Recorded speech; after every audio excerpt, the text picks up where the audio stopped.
Let me share with you how I scaled this brand new Shopify dropshipping store to over 50k in sales in only 1 month. Let's go.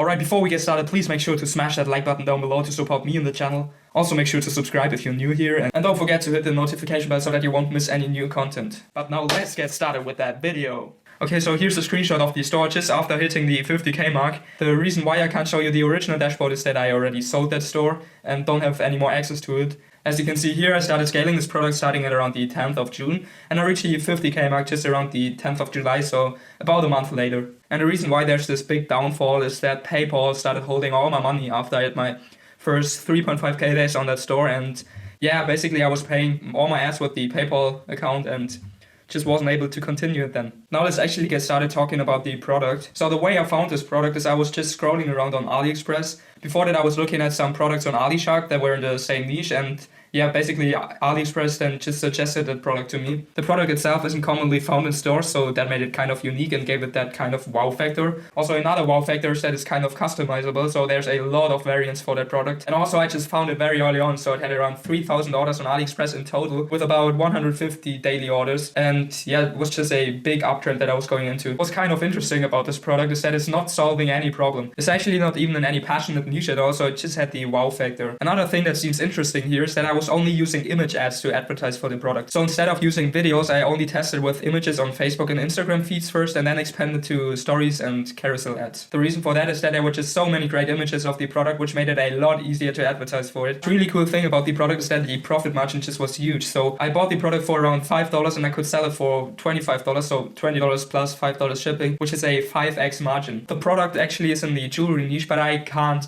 tell you much more about it since the new owner would just kill me for it. But yeah, let's continue with the store now. First of all, I started with a general store, which made it so much easier to just test a lot of products and completely focus on trying to find a winner. However, the store design was kind of branded, so for all my stores I'm using the Turbo theme with some custom code added to it, and most of the time I'm using a brandable imaginary name like Google or Waluba. Now after I found my winning product, I basically just transitioned everything into a niche store. So how I did that is I just started hiding all the unrelated products. I found some validated products in the same niche and basically just use them for upsells. But now let's get to the important part, my Facebook strategies. So for testing, I'm always using one campaign, website conversion purchase. Inside of that campaign, I have 7 ad sets, each at 7 USD per day. Now every ad set should have a single interest in it, and I'm just trying to kind of vary in size, but it's not that important. What is important is the next part, so excluding some interests. So for all my campaigns, I'm excluding 5 interests here, and that's AliExpress, Alibaba, e-commerce, dropshipping, and Shopify. But now there's just so many people on Facebook dropshipping products, and excluding those 5 interests makes a huge difference hiding the product from competitors. Most of the time I start running my ads just after 12 AM US time, and that's because the US is my main market. If your main market is another country, then just use 12 AM for that country as a start time. So even if you target all tier 1 countries like I would suggest you to do, Facebook will automatically show most of your ads to people living inside the US. As for the age bracket, I'll leave everything open, so 18 to 65 plus.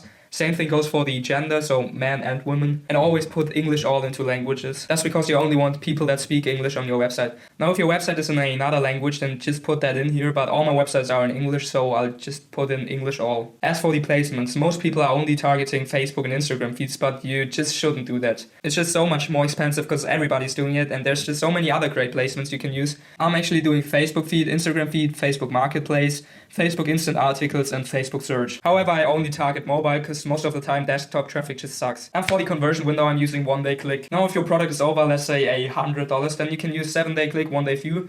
But for everything under that, just use 1-day click. And as for the ads, I always start with 4 ads inside of each ad set. I'll split as 2 images or videos and 2 ad copies.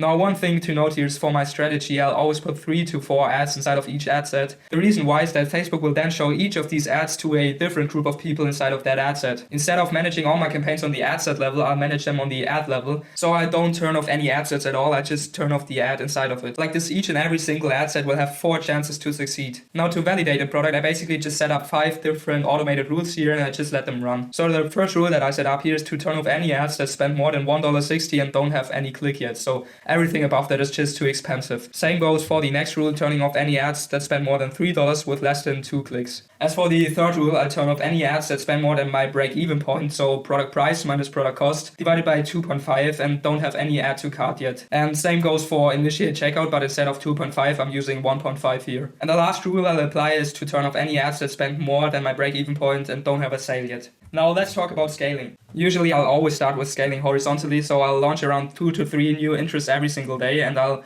basically just duplicate any ad sets that have a rows above 2 and below 3. Now I also break down assets by age, gender, placement, impression device, and country that have a rows above 3 but below 4, and that's because they're performing well yet but not as well yet that I could scale them vertically. And yeah, after that I'll start scaling vertically. I'll duplicate any ad sets that have a rows above 4 into a higher budget, so most of the time I'll just duplicate the budget. Also, I'll increase the budget of any ad sets that have a rows above 3 by 20%, so you can also set up an automated rule for that. Now after around 1000 page views, I'll start scaling with lookalikes, and I'll just test a lot of different lookalike audiences here. So actually for that store, the value-based lookalike audience performed the best, so you should definitely go ahead and try that out. Now here I also tested different variables, so for example putting in English all versus leaving it just blank, or the different conversion windows, the different start times, or the different daily budgets. And I also launched a lot of different CBOs. I'll just start them at $100 a day with 10 ad sets inside of it, and always make sure to not put lookalikes and interests inside of the same CBO. Now for retargeting, I set up one CBO, website conversion purchase as usual. In it I had 3 ad sets, one for view content, last 180 days, the second one for add to cart, last 180 days, and the last one for initiate checkout, last 180 days. Now the reason why I didn't exclude the next event, so for example for view content I didn't exclude the add to cart and the initiate checkout event, is that Facebook really prefers bigger audiences, and the view content audience is by far the biggest one, so if I would exclude the add to cart and initiate checkout, it would just get way smaller. Inside of each ad set I had 3 different ads. So the first one was the original image that I used for scaling that had the most engagement, and the second one was a different image and a different ad copy, and I basically gave a 10% discount in it. And the third one was a carousel ad, so showing different images of the product. What I also was implementing here is SMS marketing, which I'm always using SMS bump for. Like that I was able to pull in another 4.3k in sales with only $170 spent, so that's a 25 ROAS. And last but not least, for cart recovery emails, I'm always using an app called Abandonment Protector. Like that, for that store I was able to pull in another 3.5k in sales that would have gotten lost otherwise.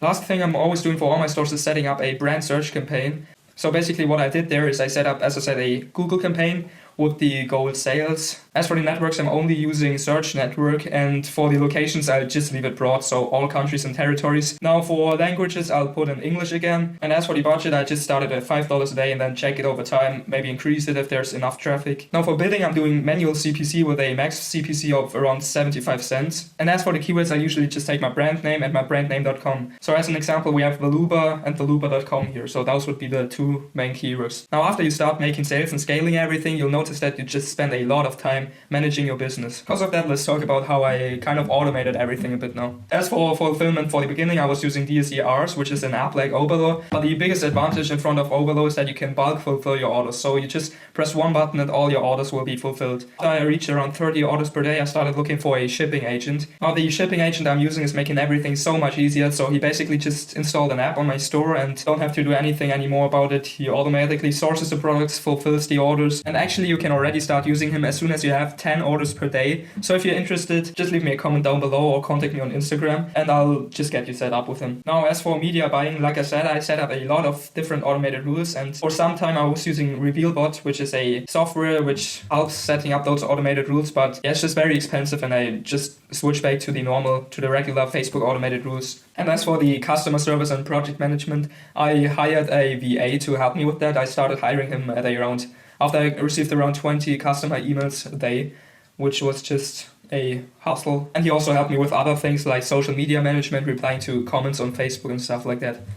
Now, as for long-term success, you'll probably see that your ads are doing perfectly fine, but at some point they'll just get worse and worse. So one thing you always want to do that I just talked about is comment moderation on Facebook. So you want to just hide any comment on Facebook that is even slightly negative. So something like, I still didn't receive my order yet, or something like that. Just press hide on it and it doesn't show up anymore. And also you want to like and respond to every single positive comment so that it gets pushed to the top. What I'd also suggest you to do is running a PPE campaign for all your winning ads. Like that you'll be able to get a lot of engagement on your posts and to lower your cost per purchase significantly. The last thing that is very important and that not a lot of people are talking about is reinvesting. So before you start buying all those fancy cars, those Gucci clothes and everything, I'd suggest you to reinvest at least 75% of your profits into your business again. Like that you'll have a steady cash flow and just be able to scale everything up much faster and actually be able to afford that Lamborghini. And as for the remaining 25%, I would suggest you to reinvest that in yourself. So you can apply for mentorships, buy courses, or start networking, going on to events, going to masterminds and stuff like that. So it's very important to also reinvest into yourself so you never stop learning. So guys, that's it for the video. I hope you enjoyed it. If you did, please leave a like and drop a comment down below. Also, definitely make sure to subscribe if you haven't done so yet and hit the notification bell. But that's it for now. We'll see each other on the next video. Have an amazing day.